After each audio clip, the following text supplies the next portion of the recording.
Welcome to my channel. In this episode, I'm going to cook an easy corn soup with this can of corn kernel.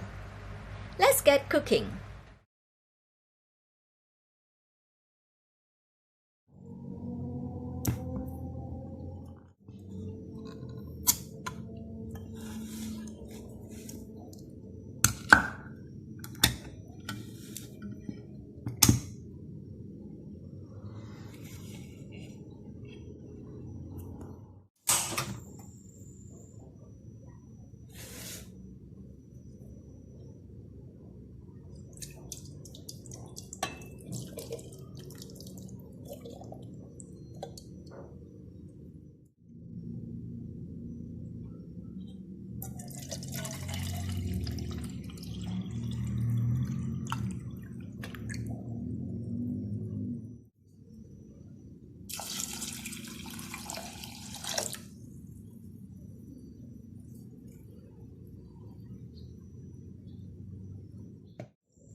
This recipe is great for when you are just too lazy to think or when you need something quick and easy.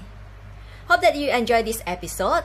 Don't forget to subscribe to my channel and follow me on my Instagram and Facebook at lovebellbell. Till then, see you and take care. Bye!